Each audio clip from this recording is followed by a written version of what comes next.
આજે આપણે વાત કરીશું એપલની, એક એવી કંપનીની કહાણી જે એક નાના ગેરાજમાં એક સાધારણ સપનાથી શરૂ થઈ અને આજે તેણે આખી દુનિયાને બદલી નાખી છે. ચાલો આ અકલ્પનીય સફરને જાણીએ. આ તસવીર જુઓ. 3 દોસ્તો, એક સાવ સામાન્ય ગેરેજ અને એક એવું સપનું જેણે દુનિયા બદલી નાખી. અહીંથી જ એક વૈશ્વિક આઇકોનનો જન્મ થયો હતો. તો ચાલો શરૂઆતથી શરૂ કરીએ. ક્યાંથી આ બધું શરૂ થયું?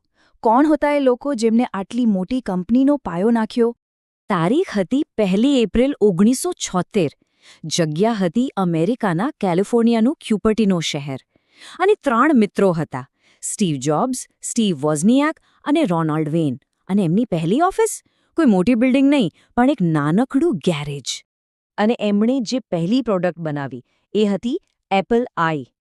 આજના આઈફોન કે મેકબુક જેવું જરા પણ નહોતું. એ તો એકદમ સિમ્પલ હાથથી બનાવેલું કમ્પ્યુટર હતું.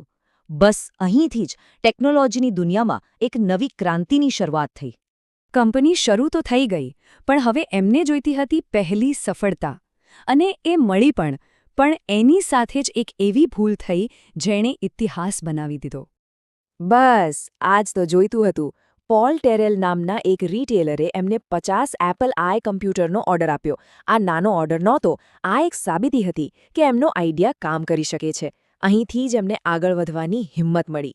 પણ જરા વિચારો, બધું બરાબર ચાલી રહ્યું હોય અને અચાનક સ્થાપકોમાંથી જ કોઈ એક કંપની છોડી દેતો? આવું જ કંઈ થયું હતું. અને આ કહાણી છે સહસ્થાપક રોનાલ્ડ વેનની. એ સમયે રોનાલ્ડ વેન પાસે કંપનીમાં 10%ની હિસ્સેદારી હતી. આજે એની કિંમત શું હોત એનો અંદાજો લગાવવો પણ મુશ્કેલ છે. પણ તમને જાણીને નવાઈ લાગશે, એમણે કંપની શરૂ થયાના માત્ર 12 દિવસમાં જ પોતાનો આખો હિસ્સો વેચી દીધો. ફક્ત 12 દિવસ. અને કેટલામાં વેચ્યો ખબર છે? ફક્ત $800. આજે લોકો આ નિર્ણયને ઇતિહાસની સૌથી મોટી નાણાકીય ભૂલોમાં ગણે છે. બસ આ જ ફરક છે. ત્યારે $800, આજે અબજો ડોલર.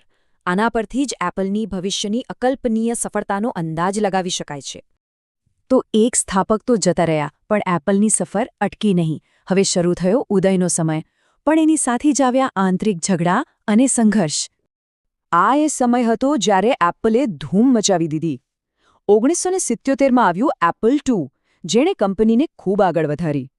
1980માં કંપની શેર બજારમાં આવી અને એનો આઈપીઓ સુપરહિટ રહ્યો. અને પછી 1984માં આવ્યું મેકિન્ટોશ, જેણે પર્સનલ કમ્પ્યુટરનો ચહેરો જ બદલી નાખ્યો. બધું જ સરસ ચાલી રહ્યું હતું, પણ પછી વાર્તામાં આવ્યો સૌથી મોટો ટ્વિસ્ટ. 1985માં જેણે કંપની બનાવી હતી એ જ સ્ટીવ જોબ્સને પોતાની જ કંપનીમાંથી કાઢી મૂકવામાં આવ્યા. આ એક મોટો આઘાત હતો. પણ કહેવાય છે ને કે હીરોની વાપસી તો થાય જ છે.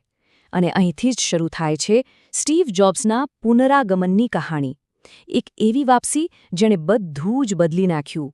જો 1985માં સ્ટીવ જોબ્સ ગયા અને લગભગ 12 વર્ષ પછી 1997માં પાછા આવ્યા. અને જ્યારે એ પાછા આવ્યા ત્યારે એપલ ડૂબવાની કગાર પર હતી. કંપની લગભગ ખતમ થવા આવી હતી. પણ જોબ્સે આવતાની સાથે જ જાદુ કરી દીધો. એક પછી એક એવા પ્રોડક્ટ્સ લોન્ચ કર્યા જેણે દુનિયા બદલી નાખી. પહેલાં આઈમેક, પછી આઈપોડ, પછી આવ્યો આઈફોન અને પછી આઈપેડ. આ પ્રોડક્ટ્સે ખાલી એપલને જ ન બચાવ્યું, પણ આખી ઇન્ડસ્ટ્રીને નવી દિશા આપી. અને એમાં પણ ખાસ કરીને આઈફોન, એને તો કમાલ જ કરી દીધી.